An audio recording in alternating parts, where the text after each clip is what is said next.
नमस्कार दोस्तों आज बात करेंगे पाप कत्री योग की। तो पहले तो पाप समझ लेते हैं कि पाप ग्रह हैं कौन कौन से और उन्होंने क्या पाप किया है। तो पाप ग्रह हैं मंगल, राहु, केतु और शनि।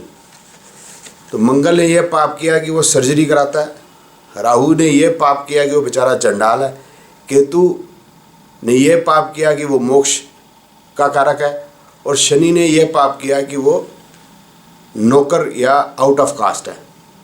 अब बताइए, अब इसमें कहाँ पाप आ गए?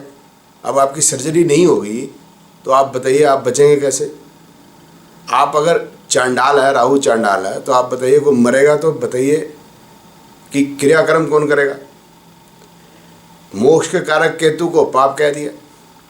शनि अब नौकर नहीं है तो बीवी हस्बैंड को ये कहती है तुम्हारा क्या फ़ायदा है, तुम्हारे से तो नौकर अच्छा है, कम से कम कुछ घर में काम तो करता है। अब वो पाप ग्रह हो गए। अब जो भी है अब समझ लेते हैं, ये पाप ग्रह तो समझ लिए। अब पाप कत्री योग क्या है कि दो पाप ग्रह, ये चार हो गए, इसके बीच में कोई ग्रह फंस गया, ग्रह आ गया या कोई घर आ गया। मतलब कन्या अगर राशि है और एक तरफ सिंह में एक मंगल, राहु, केतु, शनि में से एक कोई ग्रह बैठा, एक तुला राशि में इन चारों में से कोई ग्रह बैठा है, तो ये पाप ग्रहों के बीच में कोई भी शुभ ग्रह जिसको कहते हैं गुरु या सूर्य, चंद्रमा इत्यादि, तो वो है गए, वो हो गए, तो इसका मतलब वो पाप कत्री योग हो गया। अब इससे होगा क्या?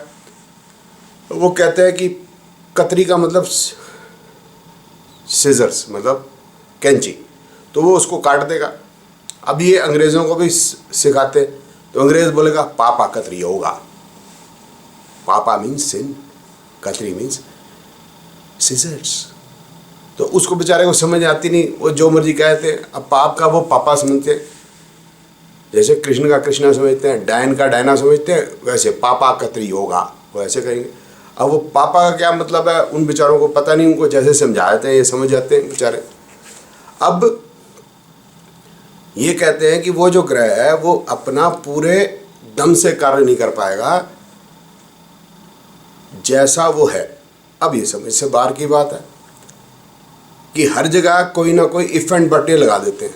उच्च का ग्रह नवांश में गड़बड़ा तो नहीं कर पाएगा, कोई ग्रह शनि ने देख लिया तो नहीं कर पाएगा, कोई ग्रह ऐसा इस वर्गों में ही है तो नहीं कर पाएगा, कोई ग्रह अच्छा है वो बाल्यकाल का है तो नहीं कर पाएगा, कोई ग्रह जब उसके डिग्री ज़्यादा होगी तो नहीं कर पाएगा। ये ग्रह करेगा कब?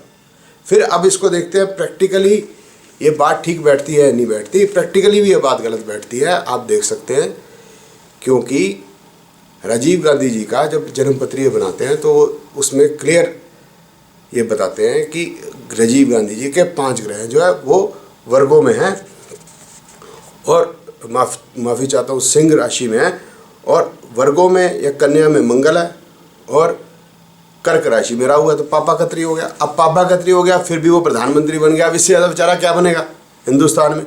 इससे ज़्यादा तो स्ट्रेंथ कहीं आती नहीं। तो इसलिए ये पापा कत्री योग कुछ नहीं है, ये सिर्फ डराने की बात है। जैसे बड़े सारी चीज़ें डराने की बताते हैं, साढ़े सती, मंगलीक वगैरह, तो ये भी एक डराने वाली बात है। ऐसा कुछ भी नहीं है, कोई पापा कत्री योग नहीं होता, ये सिर्फ डराने की बात है। अगर कोई ग्रह है जैसा वो नक्षत्र उपनक्षत्र में है, अगर उसके नक्षत्र उपनक्षत्र अच्छे घरों के फल बता रहे हैं वो अच्छे फल देगा, बुरे ग्रहों के बुरे घरों के फल बता रहे हैं तो बुरा देगा।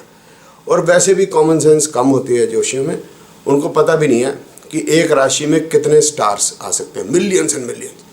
वो ग्रह के बेचारे की विसात ही क्या है। तो वो बेचारा एक ग्रह जो सिंह राशि में है, दूसरा ग्रह तुला राशि में है, वो वर्गो राशि के ग्रह के ऊपर कोई असर डाल ही नहीं पाएगा।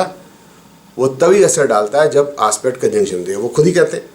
और आस्पेक्ट कंजंक्शन तो है नहीं, तो फिर पापा कत्री हुआ कहाँ से?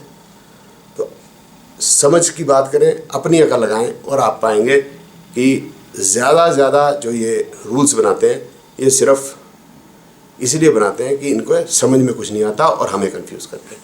इस वीडियो को देखने के लिए आपका बहुत बहुत धन्यवाद।